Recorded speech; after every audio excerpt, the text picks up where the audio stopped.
natukene nagu avada teile seda praegust olukorda, et endiselt, kuidas see teema on hästi aktuaalne ja kuidas seda taime ikkagi väga tugevalt, ma ütleks isegi represseeritakse, diskrimineeritakse. Ja ma mõtlesin, mis need on ja siis panin sellised 10 teesi kokku. Nii. Esimene tees, mis ma tahan teile öelda, on see, et kanepi juured ei ulatu põrgusse. Et kanepil on sellised väiksed valged juured, ma arvan, võin seda näidata ka korraks. Sellised, näete, siit natukene teeme pehmemaks. Sellised, nii, sellised valged juured, näete, no võib-olla on siit näha, eks. Aga see ei ole põrgu. Et olenemata, mida siis Ameerikas, kui alustati kanepi ärakeelamisega, meil selgeks taheti teha. Eks ole, siin on üks plakat, mis oli siis kõik, millega siis tehti seda antipropagandat. Siin on pilt, eks, näete, siin on kirjas. Siin on näed, et see on umbrohi, mille juured on põrgus. Ja siis on veel siin, vaatame veel, mis siin on, et süstitakse, eks ole. Siiamaani pole kedagi näinud, kes suudaks kanepit süstida. Ja mis siin veel on, eks ole, näete, et siis tõmbad ära need sondid ja siis tekib sul viha ja häbitunne ja siis tekib meeleheide ja kurjatiime ja siis selline mure, aga ka rõõm ja aga samas, eks ole, ei ole halba ilma heata, et näiteks seda ma ei hakka tagasi lükkama, et võib-olla metsikud peod, kus inimesed oma kired välja elavad, et seda võib küll juhtuda. Aga kas see on vist nii halb? Nii. Teine väide on see, mis ma tahan öelda, et narkootikum ei ole narkootikum, et pannakse kõik asjad ühte patta. Tegu on väga erinevate ainetega, mis mõjutavad meil väga erinevatest kohtadest, meie kehaliselt mõjuvad erinevalt. Neil on väga erinev sõltuvusaste, nii füüsiline kui psühholoogiline. Neil on väga erinevad sellised tõenäosus, kui mürgised nad meile on, et kas nad on meile eluohtlikud või mitte. Et ma lugesin eile kokku, et praegu nendes nimekirjades, mis on siis narkootikum on siis igasugune psühhotroopne või narkootiline aine, mis toob esile teadvusseisundi muutust, mis on keelatud. Eks, et meil on siis põhimõtteliselt meil on lubatud nikotiin, eks ole, alkohol, kohvi, ma ei tea, tauriin ja mõned siin veel, mis on meil lubatud, see on selline kokkuleppe poliitiline ja siis on praegu 314 ainet, mis on siis keelatud. Ja Ravimiamet annab nõu siis sotsiaalministrile, praegu ministri rollid ka vahetuvad, vist praegu on töö ja ma ei tea, mis minister ta on. Ja siis iga aja tagant siis vaadatakse üle see nimekiri ja kahjuks siiamaani nagu sealt välja pole võetud. Pigem pannakse sinna juurde igasuguseid uusi asju, mis kindlasti enamus nendest asjadest, mis sinna pannakse, on see kindlasti põhjendatud, et neid aineid peaks nagu uurima edasi ja kontrollima enne, kui nad jõuaksid kuhugile. Aga näete, et siin on siis esimene nimekiri, kus siis kanep on. Ja see on siis nagu see põhimõtteliselt see esimene nimekiri, nii nagu mina olen aru saanud, tähendab seda, et see on eluohtlik aine ja sellel ei ole mitte mingisugust ravitoimet. Et sellised ained peaks olema nagu sinna pandud. Aga ometigi seal on siis ka nii, kanep on samas nimekirjas nii heroiini kui metamfetamiini ehk laisiga. Ja siis iga nagu järgmine see nimekiri läheb nagu kergemaks. Et kui tahab kõige uurida teadlane, siis tal on nagu lihtsam nendega siin tegeleda. Aga et esimene müüt ongi see, et ärme pane neid ühte patta. Et minu meelest see on karuteene, kui siis mingisugune nõustaja käib koolides rääkimas ja siis räägibki sellist juttu, eks ole umbes, et näed, et kui siin nüüd proovid kanepit, et siis juba järgmisel 2 nädala pärast juba süstid kuskil heroiini ja siis müüd oma vanaema maha ja ma ei tea, mida sa teed, eks ole. Et siis et suure tõenäosusega paljud noored on seda kanepit proovinud ja nad hakkavadki mõtlema niimoodi, et tädi, eks ole, ajas valet juttu, et kanep, ma olen proovinud, pole midagi hullu, eks ole, et äkki ta siis ajas jama juttuga näiteks heroiini või fentanüüli või mingi tõesti väga ohtliku aine kohas. Et ärme tee seda, et ärme pane kokku seda, et meedia teeb hästi palju, et ta sildistab ära, et näed. Ta ei ütle, mis ainega on tegu, väga erinevad ained on need. Eks, kes siin on mingi süstija, eks ole, või siis mingi tudeng, kes võib-olla natukene oma loovust suurendab või siis ayahuasca tseremoonia, eks ole, mis on püha rituaal. Tegelikult ma võin ju olla modernne, ainutada siit ka. Kus tehakse siis tõesti inimesed väga selgelt, õnneks on selle kohta ka nüüd üks magistritöö on tehtud uurinud Eesti neid ayahuasca tseremooniatel osalenuid, et asjad liiguvad ka seal osas või siin on üks neiu, kes siis suure tõenäosusega kanepit suitsetab läbi sellise suure pongi. Et noh, kanep ei ole kanep või kanapinoidid ei ole kanapinoidid. Et jällegi lihtsustatud, siin võib kindlasti parandada, aga lihtsustatud ma saan aru, et saab jagada need ained, siis kanapinoidid 3. Ühed on enda kanapinoidid, nagu sõna ise ütleb, seda toodab meie keha ise. Et tulevad meis ise, et seesama asi, millest me rääkisime, et kui me käime saunas või tegeleme spordiga, siis pärast on meil hea olla. Seesama asi, mida me tunnetame. Siis teiseks on fütokanapinoidid, mida sisaldavad, mis siis on kanep, aga ma saan aru, et ka teised taimed sisaldavad neid, mis on siis taimse päritoluga, mida Jumal või looja või absoluut on jätnud meile siia sellele planeedile kasvama, disainides meid niimoodi, et nad mõjutaksid täpselt meie neid retseptoreid. Ja siis 3. on siis sünteetilised kanapinoidid, mis on siis teadlaste poolt loodud. Siin Mart Kalvet ütles, ma ei saanud siin arutlusi ära võtta, aga et selle müüdavaid on siin maha, et kõik ravimid on müüdavad, aga ühesõnaga põhimõtteliselt siis teadlased on välja töötanud, et uurivad neid närilistele neid süstivad ja see on tegelikult see probleem, et mingi ajani olid siis need sünteetilised kanapinoidid legaalsed, fütokanapinoidid olid illegaalsed ja selle tulemusel siis hästi paljude noorteni jõudsidki sellised spicy pakid ja meil siiamaani vist jõuavad. Ja see on põhimõtteliselt suvaline kulu, ma võiksin sellesama draakoni kuusi või mis iganes siit õuest võtta ja siis neid pritsitakse peale, siis see ongi nagu püüaks seda kanepi pähe. Et siis jällegi, et me saame aru, et need on kanapinoidid on erineva päritoluga ja mina ei soovita, ma ei ole kunagi ise neid kunagi proovinud ja ma ei soovita kunagi kindlasti kellegi kunagi neid sünteetilisi proovida, et ma olen kuulnud näinud hirmsaid lugusid sellest, kuidas mingi umbes poole kassiga juba inimene kaotab teadvuse ja et neid lugusid on hästi palju.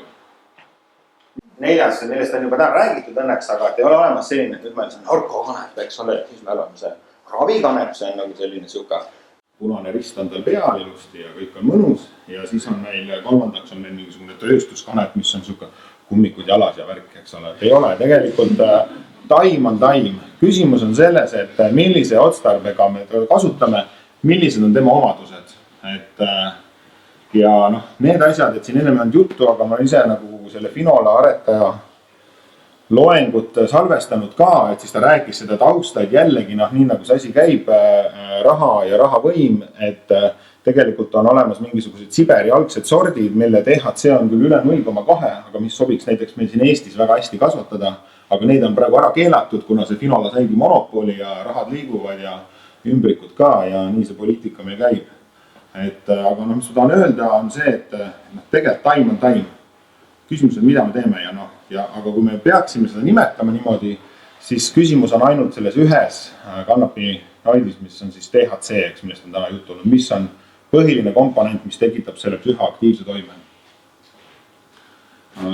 Jah, siin on nagu, et erinevad kõik kasutusalad, mida siis igast sellest taimest, et see on nagu üks väheseid taimi, mille igast komponendist saab ära kasutada, et on niivõrd multifunktsionaalne. Siin on THC, seda me oleme juba näinud ja maja ehitamiseks, inspiratsiooniks, riideks, toiduks ja viis. Selline ütlus on veel kanepi kohta, et kanep suudab kõike, mida nafta suudab. Ja see on ka võib-olla teine põhjus, miks see on ära keelatud. Nii, 5. põhjus. Kanep ei pane valgeid naisi värviliste meestega seksima. Ei pane enam. Kui midagi teeb, siis võib-olla sugutung ja valgete meeste puudus. Aga see selleks. Igal juhul meil on tänaseks välja tulnud siis nagu need inimesed, kes on selle asja juured olnud, need otsuseid tehti ja on hakanud välja tulema avalikuks, mis on väga tore, praegusel ajast, kui asjad tulevad avalikuks, et mis siis siin taga oli, et see on siis juba 68. aastal, kui siis keerati veel nagu karmimaks neid nõudeid ja siis oli siin varem mainiti ka Olavi vist mainis Nixoni ja põhimõtteliselt, kui Nixon tuli võimule, siis tal oli nagu poliitiliselt 2 probleemi ära vaja lahendada. Neegrid testid seal pead liiga palju ja siis olid sõjavastased Vietnami sõda oli ja nad tahtsid sõda jätkata, eks ole, ja siis mingid hipid tegid sinna laagri, Washingtoni ja ilge jama nagu kogu aeg meedias ja värki. Ja siis nende plaan oligi, nad vaatasid, et et näed, et mustad teevad muid asju, see loob pead ja valged hipid teevad kanepit ja tõmbame nende liidrid läbi selle tõmbame vangi ja nii tehtigi. Ja see on siis teine sellises, kes juhtis kogu seda sõda Ameerika ka siis alustas seda nagu nii-öelda sõda narkootikumide vastu, siis ta on siin öeldud, näed, et Ameerikas on 100 000 kanepi tõmbajat ja enamus on neist neegrid, latiinod, filipiinid ja meelelahutajad ja nende saatanlik muusika, džäss ja swing, see tuleneb sellest kanepi tarvitamisest ja kanep siis põhjustab nagu valgeid naisi otsima seksuaalseid suhteid neegritega ja meelelahutajatega ja ükskõik kellega teisega. Ja see oli siis see pitsa, millega siis toimus see peale, näed, rassi puhtus. Vaat selline see mees oli, näed, ta oli öelnud sellist, et kanep paneb neid taakis, noh, see on musta, me võiks öelda, et kanep paneb pigid mõtlema, et nad on sama head kui meie valged mehed. Vot selline on see mees ja praegu me siis meie kõik poliitikud ja kõik jätkates seda kanepi keelupoliitikat, siis kõnnivad selle mehe järgi. Nii, vot siis oli igasugused pilte, neid ikkagi linnad uputati täis ja tehti filmid ja neil ikkagi valitsuse rahad kõik oli taganud, sest ikkagi 100 000 valget Ameerika naist olid ohus vajasid päästamist. Nii, kanep ei ole eluohtlik ega kahjulik aine, nii. Et selle ma võtsin siis sellest, õnneks täna oli ERR kohal, ma juba kiitsin neid seal grupis, aga on siis öelnud, eks ole, et nii, täna on üldlevinud arusaamine, et kanep on narkootikum või tugev uimasti. Teatakse, et see tekitab sõltuvust. Usun, et ühiskonnas teatakse valdavalt, et tegemist on kahjuliku ainega. Et loomulikult see on selles mõttes vaatan nagu küsimusi, kuidas me ära määratleme, et mis asi on kahjulik, mis asi on kasulik, aga me saame nagu võrrelda, siin on üks eksperdile poolt kokku pandud tabel, ja kus ma öelda tahan on seda, et see, et praegu kanep on selles esimeses nimekirjas, sellega põhimõtteliselt öeldaksegi, et seal ei ole mitte mingisugust kasu, et seal ei ole mitte mingisugust ravitoimega, mingisugust potentsiaali, siis tänaseks on maailmas nii palju uuringuid tehtud ja avalikustatud, et saab väita, et see nii ei ole. Et kanep ei ole ainult kahjulik aine, loomulikult nagu kõik asjad, mida sa kuritarvitad, everything counts in large amounts. Inimesed teevad oma eludele, oma perekonna eludele kuritarvitamisega, nad teevad kahju, kuid me ei saa öelda, et kanep on ainult kahjulik aine ja seal ei ole mitte mingisugust seda kasu. Et siin on, võtsin Wikipediast, siin linki ei ole, aga võtsin siis sellise tabeli, et see ei ole nagu, see tabel on pandud ekspertide poolt kokku, et ma ei tea, üle maailma eri riikidest, tõenäoliselt läänemaailmas siis psühhiaatrid nagu ise hindasid oma praktikast, et nagu, et mis ained inimestel kõige rohkem jamasid on ja mis vähk on. Ja siis tegid selline tabel tuli, et siin tuleb kanep on siin küll väga nagu, päris nagu kesksel kohal, eks. Aga vaatame, et kõige ülekaalukalt kõige kahjulikum aine on alkohol. Ja siin on siis tumesinisega on, et kui kahjulik on teistele ja kui kahjulik on inimesel ise endale. Ja siit tuleb edasi alkohol, heroiin, ostub kohe sammule, crack, kokaiin, see on siis sünteetiline kokaiin, metamfetamiin, kokaiin, siis tuleb tubakas, amfetamiin, siis me jõuame kanepini ja siin päris lõpus on psühhedeelikumid, LSD ja mushroom, imelised seened. Siin ma olen väga kooskõlastunud Siimu ja Margiga, aga rääkisime sellest, et kuidas siis nagu võtta seda, et öeldakse, et näed, et umbes, et kui sa kanepit, et siis sa jääd nagu lolliks. Et tõsi ta on, jällegi mina räägin oma sõnade läbi, et kui inimene tarvitab väga palju, siis ta lühimälu, ta muutub hajameelsemaks kui tavaliselt, et seda ma võin küll kinnitada nii enda kogemusest kui teiste kogemusest, aga see ei pruugi nii olla, näiteks mina selle sama ayahuasca või selle ayahuasca uuringu raames käisin läbi ka psühhiaatri juures, kes tegi mulle kõik igasugused testid, kognitiivsed ja mälu ja tähelepanu ja värgid ja siis ta ütles, et ma ei tea, kas sul ennem olid päris head need või aga igal juhul, et see kanepi tõmbamine pole sinu nagu neid kognitiivsed võimeid kuidagi nagu et ühesõnaga sul on väga head need.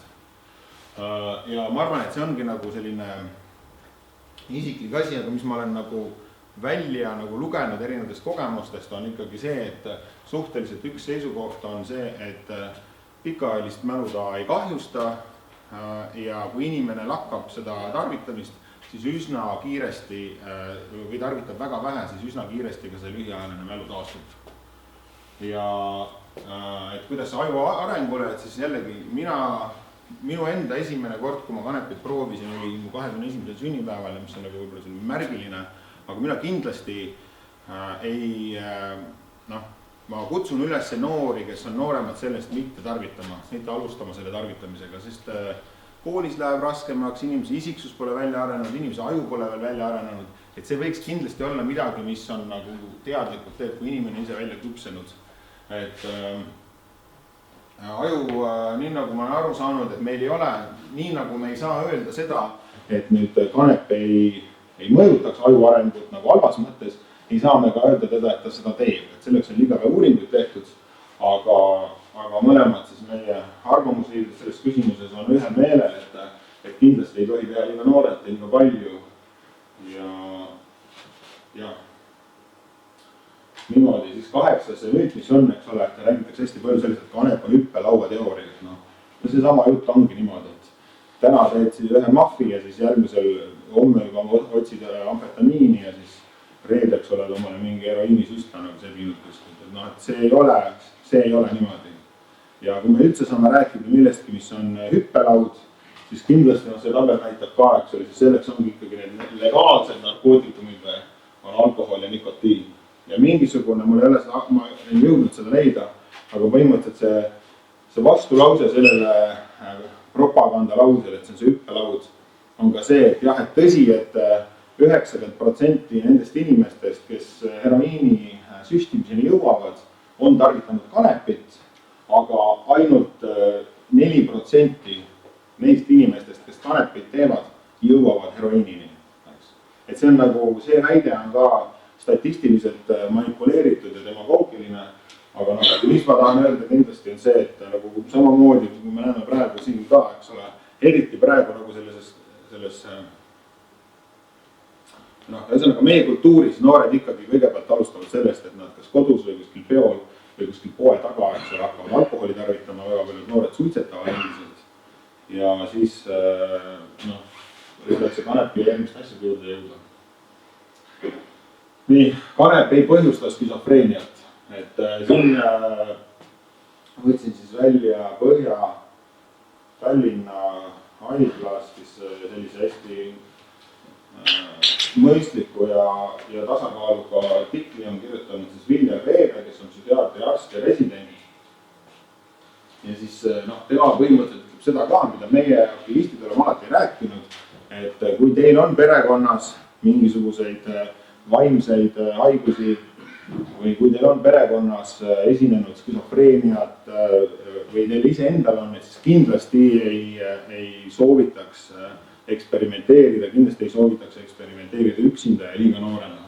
Aga et põhimõtteliselt seda me öelda ei saa, kanepist kindlasti ei piisa selleks, et skisofreenia välja lööks või tekiks ja ju enamus inimeseid ja selles mõttes, et ärge arvake, et neid inimesi on vähe, kes kanepit tarvitab nagu regulaarselt ja palju, siis neil ei löö see välja. Et siin on ka selline nagu seisukoht selles küsimuses on olnud, et loomulikult ära tee, aga skisofreenia seal vist 24. eluaastast või see nagu statistiliselt väga selgelt kukub, et millal ta välja lööb, et enamus inimestelt enne 25. eluaastat lööb see välja. Et samamoodi, et kui me vaatame seda Kanada mudelit, kus on siis selle vanuse piiriks on 24 või ma ei tea, teistes riikides on 21 või 24, et siin me võiksime mõelda, et mis Eestis võiks olla ka. Et minu poolest vabalt võiks ta olla seal kuskil keskel, kus siis inimese nii aju on välja arenenud, kui tema võimalus, et tal löövad välja mingisugused psüühikahäired, psühhoosid on ka oluliselt alla kukkunud. Et siis kindlasti peab olema ettevaatlik ja me kunagi ei kutsu kedagi, et proovige ja tehke, nii et see kõigile sobib ja see nime ravim, seda me pole kunagi öelnud. Me oleme lihtsalt öelnud seda, et väga paljud inimesed nagu nii teevad ja praegu ei võida sellest mitte keegi, riik ei saa makse, see kuraam on täiesti ebakvaliteetne, et praegu põhilised probleemid ongi, mis on see, et kui inimesed, seda ma võin teile ka kinnitada, et ma arvan, et igas Eesti otsas ja kanep on jõudnud nagu kõikidesse nii-öelda gruppidesse, igas Eesti otsas on võimalik seda kätte saada, aga küsimus ongi see, et kui see inimene, kes nagunii ostab seda kanepit, ja ükskõik, kas ta tahab siis seda oma valude leevendamiseks või ta tahab sellega lihtsalt teha omale head tuju või head söögisu või tahab magada korralikult, siis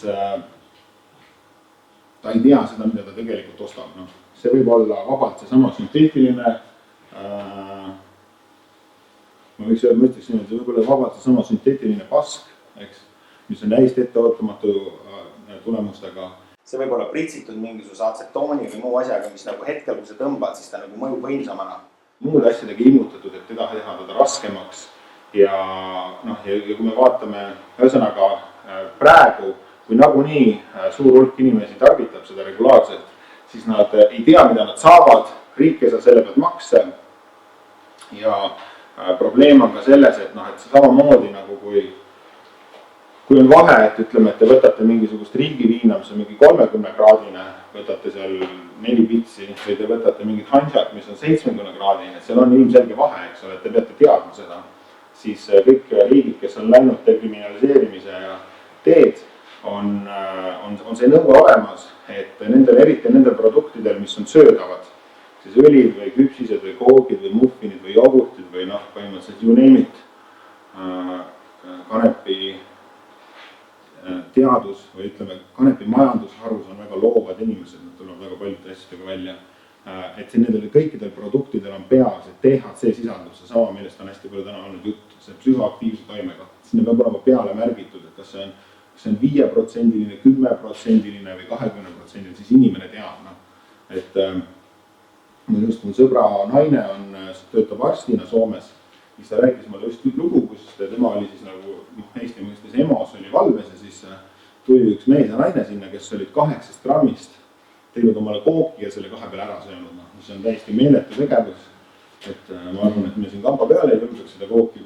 läppida, aga nad igal juhul olid seda teinud ja siis, aga noh, Soomes on see praktika juba nagu piisavalt pikk ja arstid nagu võtavad avatult seda asja, et siis tema saigi nagu valvas näinud, et siis vahepeal nad oksendasid ja vahepeal nad naersid ja värki ja hommikul läksid koju, noh, see on nagu reaalselt. Aga mina midagi sellist ei teeks ja noh, eriti ohtlik on ka, kui need laste kätte satuvad ja muud sellised asjad. Aga noh, põhimõtteliselt, et tuleb olla loomulikult, ma ei tea, kus see Marko, kus see kirves on. Tegelikult tahtsin saata teile kirve ringi käima ja kanepitaime siit samast, et siis te kaaluksite ja mõtleksite, et mis neist ohtlikum on. Aga jah, seda me ei saa öelda, et seda juttu nagu, et üks sama psühhiaater, kes mul neid teste tegi, tema rääkis, et kui Tartu Ülikooli tuli õppima, siis õppejõud rääkiski talle nagu mingi mees õppejõud oli selline, rääkis morni näoga, ütleski, et noh, kanepi tarvitajatel areneb välja skisofreenia hiljemalt umbes 24. eluaastaks ja siis see naisterahvas oli nagu noorena pärast, noh, oli teinud kanepit, noh, ja siis tal oligi esimene mõte kohe, nüüd minust saab skisofreenik ja värk, eks. Noh, õnneks ma loodan, et tänasel päeval enam Tartu Ülikoolid sellist juttu ei aeta, aga me ei saa öelda seda, et see on üheselt seotud. No ja siin on see sõltuvuse küsimus nüüd, et siin Mark Kalvet kirjutas mulle ka, ma vahepeal lugesin, eks ole, et noh, tema on muidugi tagasihoidlikum, aga nii nagu mina oma psühholoogiaõpingutest ka mäletan ja tean, siis me võime jagada sõltuvuse füüsiliseks ja psühholoogiliseks. Ja üldiselt on minu arusaam sellest ikkagi see, et kuna kanep on lipiidne, ta läheb meie rasvkõdesse, ta läheb hästi aeglaselt välja, et ta on kõige aeglasemalt välja minev meelemürk. Ta võib olla seal 30 päeva meil uriinis ja veres ja kui me kaotame kaalu, siis veel rohkem, eks ole, ta läheb meie juustesse sisse, meie hammastesse, ma saan aru, ta jääb lõpuni, et 1000 aasta pärast võime ka teada, kes siin konverentsil olejatest on tegelikult teinud ka. Et ta püsib meie kehas nii kaua sees, siis ei teki ja ma võin kinnitada, et ma olen oma elus väga palju mul pause olnud ja ma ei ole kordagi tunnetanud seda, et nüüd ma tahaks ühe mafi teha, mul ei ole tulnud seda peale, küll aga see tuleb õlle kohta ja mingi veini kohta tekib see tunne, et üldiselt ikkagi öeldakse, et kanepil ei ole sellist füüsilist, sul ei ole mingisugused selliseid nähtusid, et sul mingi hakkad tarbima. Välja arvatud, mida Kalvet mulle kirjutas ka, oli see, et need inimesed, kes on nagu ravil, eks, et nendel on need valud ja värinad ja muud asjad, eks, et kes on ravi saanud, et kui nende ravi katkestada, siis neil võivad tekkida need.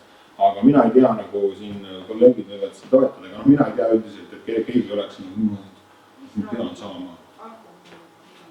kui keegi on saanud nagu kanepiravim, on kasutanud kuskil muul riigis, kus ollakse kaugemal nende asjadega, siis ja kui näiteks tal saab raha otsa, et need ravimid osta, et siis tal võib olla. Aga küll aga erinevates ühiskondades ikkagi hinnatakse seda, et on potentsiaal on umbes 4–10% populatsioonist on see, kes siis võivad jääda psühholoogiliseks sõltuvusse. See tähendab ikkagi, et me võime siin mõelda küsida, et miks üldse me peaksime midagi tarvitama, meil on kõik olemas. Aga samas, kui me vaatame inimajalugu, siis nii palju, kui me teame, ja eriti mehed on otsinud erinevaid viise nagu nii-öelda ära käia, muutama teadvusseisundit. Kes seal sufid tantsivad ringis, eks ole, meil on olnud siin regilaul, kellel on hingamisharjutused, mingisugused tantsud, mingisugused viisid, kes on söönud mingit seeni, kes on šamaani trummi löönud. Kogu aeg oleme me pidanud kasutama seda, et me tahame nagu kuidagi ära käia. Ja nüüd, kui nagunii inimesed kuidagi ära käivad, siis miks mitte teha seda nagu targalt. Aga ühtlasi see tähendab seda, eks ole, et ma võin nagu ka kinnitada seda, et eks need inimesed, kes psühholoogiliselt ja ma olen elanud USA-s ja Austraalias ja Jamaikal ja Kanadas ja näinud hästi palju nagu seda kultuuri ja noori, et kes nagu sellesse kinni on jäänud psühholoogiliselt, et siis nende jaoks kindlasti on see selliseks muutunud eskapismi vormiks. Sa põgened ära, eks, et sul ei ole siin piisavalt, siis tahad nagu seda head tunnet tagasi ja tagasi, surrogaat. Et seda ma kindlasti ütlen, et kanepil on see välja arvatud, et 4–10% on neid inimesi, kellel on potentsiaal jääda psühholoogilisse sõltuvusse. Nüüd jällegi, kui me võrdleme seda alkoholisõltuvusega, alkoholikahjulikkusega, siis see ei kannata kriitikat. Et kindlasti on see parem sellele inimesele endale, kogukonnale, ta perekonnale kui ühiskonnale, kui ta pigem teeb seda kanepit, kui ta näiteks joob ja peksab kodus naist või kuseb tänavatel või teeb muuda, teete küll, mida ta teeb, eks. Nii. Ja siis lõpetuseks on 5 reeglit, mida ma kindlasti alati tahan propageerida ja räägin, et kui inimene on juba teeb või on otsustanud, et ta tahab teha, siis võiks nendest 5 reeglist kinni pidada. Et inimene ei peaks tegema liiga noorelt, nagu ütlesin, kui isiksus on välja kujunemata, aju on välja kujunemata, ta ei tea veel midagi, ta ei peaks seda tegema. Ta ei peaks tegema liiga tihti, eks ole. Kui sa mulli sisse, on kogu aeg, et sa ei saagi. Me peame toimima selles reaalsuses, kus me praegu oleme, eks. Et kui te oleksite siin kõik pilves, siis oleks mul targem olla ka pilves, siis ma saan teiega parema connectioni, eks. Siis ma olen ühel vibe'il, eks ole, paneme rege muusika mängima ja ongi mõnus meil olla, ei peagi siin minna lipsu lõdvaks lasta, eks. Aga kui teie olete kõik kained, ma eeldan, võib-olla mitte päris kõik. Ja enamus teist tundub ikkagi päris kained olema, siis mina ka selleks, et ma saaks teiega kontakti, eks, olen selles samas reaalsuses. Ja samamoodi on nagu kanepi ja muude asjadega, eks. Et kui sa käid, siis tee oma koolis ja tööasjad ja kõik asjad ära, ei tohiks teha liiga palju, Loomulikult kanepiga tekib ka see tolerants, et sa ei saa enam seda, mida sa said, Ja siis lähevad kogused kogu aeg suuremaks ja siis lõpuks sul polegi muud võimalust, kui võtad telgi ja labida ja ämbri ja lähed suveks kuhugile soosse elama, et kasvatad omale neid taimi ja ütled perekonnale, et läksid sinna kaitseväega, liitusid või midagi välja. Ära teli ka hommikul, eks. Kuigi on olemas boksumeeste seas on see väljend, et wake and bake, see tähendab põhimõtteliselt seda, et ärkad hommikul üles, kui sul on vaba päeva värki, keerad omale väikse joindi või väikse pongi või vaporizeri, siis üldiselt ikkagi see praktika tavaliselt viib ikkagi selleni, et sul on mingi juuksed pesemata ja kuseplekid on aluspükstel ja võib-olla naine ei taha sind enam nii tihti näha ja nii edasi, eks. Et tegelikult on ikka nii, et aja oma päevatoimetused korda ja sellest ongi see 4-20, et 4-20 päeval nagu siis... Sirm tuleb teha. Mis asi? Ahah, sirm, väga hea, sirm aitab väga hea leiditud lahendused. No ja teine asi, eks ole, et ära teel igas asjast peaga, et ma olen näinud 4 korda pealt, kuidas inimene peale kanepi suitsu tegemist oksendab ja kõikidel nendel kordadel see inimene on kanget alkoholi joonud enne. Et kui te kunagi tahate proovida kuskil riigis, kus on see lubatud, siis kindlasti tehke seda kaine peaga, tehke turvaliselt keskkonnas, keegi võiks olla pundis, kellel on kogemus selle osaseks, kes teab, mis see on ja tehke nagu mõistlikult, eks. Et see ei ole nagu see koht. Mis jällegi nagu on praegu probleem, et ei informeerita, noori ei informeerita piisavalt või adekvaatselt. Võib-olla isegi need spetsialistid on enam-vähem adekvaatsed, ma ei tea, ma tegelikult peaks teadma, aga kindlasti on väga palju õpetajate sees suur hulgas ikkagi seda mentaliteeti kanepiga vahele, et siis kohe suhtutakse temasse kui kurjategijasse ja potentsiaalsesse sarimõrvarisse. Et see kindlasti ei ole see tee, mis aitaks. Ja siin meil on edukas näide, eks ole, Portugal, kes dekriminaliseeris kõik narkootikumid. Sa võid kõiki asju 1 gramm oma taskus hoida. Sul ei juhtu midagi sellest, kui sul on suurem kogus, siis sind saadetakse sellisesse komisjoni, kus on sotsiaaltöötaja, psühholoog ja jurist. Ja siis see praktika on selline, et ainult 13% nendest inimestest, kes korra seal komisjonis ära käivad, satuvad sinna uuesti tagasi. Ja tegelikult neid tagajärgi, kõik mida siin kardetakse ja neid tagajärgi pole tegelikult kuskil juhtunud. Et kui me vaatame neid kogemusi, me räägime Uruguayst, Tšehhist, Šveitsist, Hollandist, Kanadast, Ameerika osariigideks nüüd, Hollandist rääkimata, Hispaaniast, kus siis on kas siis dekriminaliseeritud, legaliseeritud. Nendest põhimõtteliselt kõikides riikides on nagu selline vorm teatud igas riigis küll natukene erinev, kuid see vorm on olemas. Siis me saame öelda üldistatuna, et nagu 3 asja on juhtunud. On alkoholi kuritarvitamine alla läinud, on alla läinud raskete narkootikumide tarvitamine ja on alla läinud kuritegevus. Aga ma ütlen, et me oleme kindlasti eestlane ei ole kunagi selline rahvas on, kes kohe hüppaks millegiga kaasa peale Euroopa Liidu ja NATO. Aga et me võtame oma aja ja rahulikult mõtleme välja, mis oleks Eestile sobilik mudel, aga meie töötame selle nimel päeval ja ööl, et me jõuaksime dekriminaliseerimiseni, mis tähendab seda, et inimesi enam ei pandaks vangi. Mind pandi ka vangi, ma olin 22 päeva vangis, sellepärast, et meil oli 7 sellist taime, olid keldris. Ja nii ta oligi, ma nägin see vanglas väga palju noori Eesti mehi, kes ei ole mingid kurjategijad, küll aga neist tehakse suure tõenäosusega kurjategijad, kes on pidanud üles andma oma sõpru ja mängukaaslasi, sellepärast, et narkokuritegevus on nii lihtne, eks ole, sind saadakse kätte, sul on midagi taskus ja sa oledki süüdi, eks. Et sellega lõhutakse perekondi, sellega aetakse kogukondi tülli, see on riigile väga koormav. Ja tegelikult põhiseaduse järgi on iga täiskasvanud teovõimelise inimese keha, võim ja keha ja psüühika kuulub temale endale ja et kutsuks siis üles nii Ravimiametit kui seadusandjad kui teisi riigi esindajad suhtuma kanepi tarvitajatesse kui pigem mõistvalt kui hukkamõistvalt. Ja siis, kui me oleme jõudnud dekriminaliseerimiseni, siis võiks liikuda edasi mingisuguse reguleerimismudelini, mis tähendab seda, et see kraam, mis jõuab siis ravimina või siis muul määral tarbijateni, kellel on õigus seda osta, oleks selgelt kasvatatud väga heades tingimustes, see oleks kõik kontrollitud, et seal ei oleks ei väetisi ega muud mürke sees. Need kogused oleksid õiged, oleks pealtehase sisaldus ja muu kvaliteet.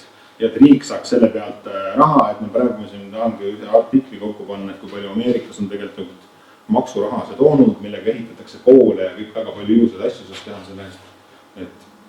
Et võtame nagu sammud korraga ja leiame Eestile selle sobilikuma tee ja siis täna on selleks ka suur samm astutud ja lõpetuseks ma siis ütleks, et kanep on siiski ravimtaim. Ma tänan teid tähelepanu eest ja olen valmis vastama kõikidele teie küsimustele.